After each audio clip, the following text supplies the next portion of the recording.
Hi, this is Bishop Craig in Lansing, and this is Take One for the week of the 19th of November. Peace be with you. I'm hoping for a quiet week this week as we move toward Thanksgiving so that I can get some necessary writing done. On Monday, Pastor Bright and I have call committee training with Peace in Sparta. On Tuesday, we have our small catechism class where I think we are going to talk about the Lord's Supper. On Wednesday is staff meeting for whoever comes to staff meeting because people are traveling, so I'll have a little bit to say about that. Thursday is Thanksgiving, and I hope you'll watch for my Thanksgiving greeting. It's in writing, not video, but it'll come out on Thanksgiving Day. On Friday, everything is closed. On Saturday, there's a little bit of a football game that I'm going to spend some time watching.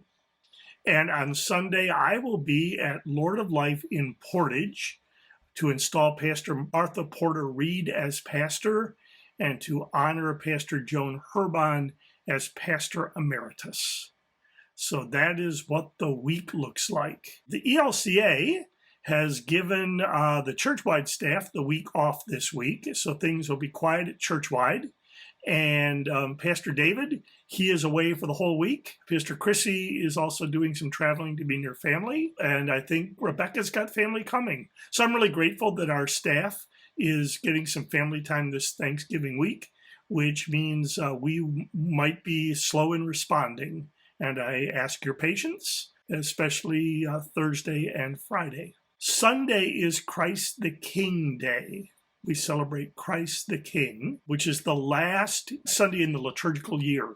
Christ the King was established in 1925 by Pope Pius XI, and we've kind of done some things to it that kind of take the edge off a little bit.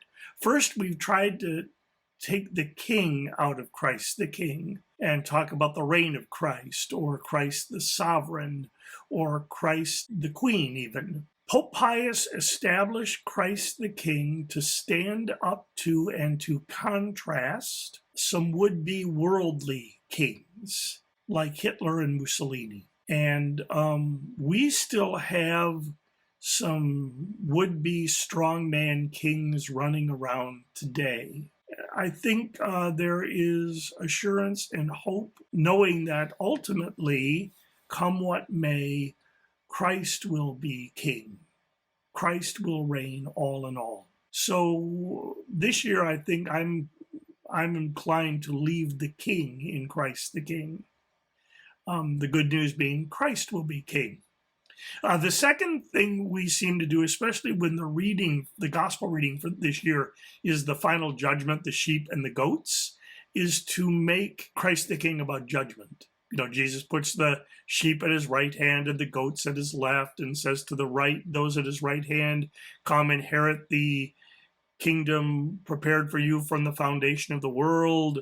And to those at his left, he says, you know, you who are cursed, depart from me into the eternal fire prepared for the devil and his angels.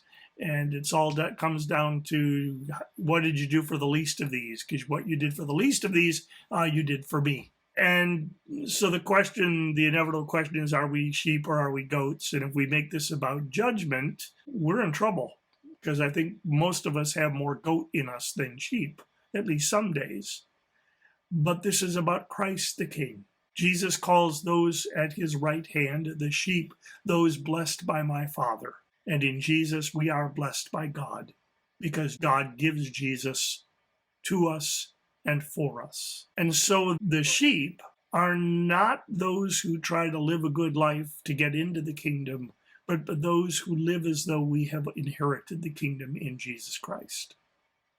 We bear witness to Christ the King, not by seeking security or survival, and when we feel threatened, retaliating with violence. We bear witness to Christ the King by caring for the least of these as if they were Jesus himself, so that all people everywhere might enjoy Jesus' own risen, abundant life.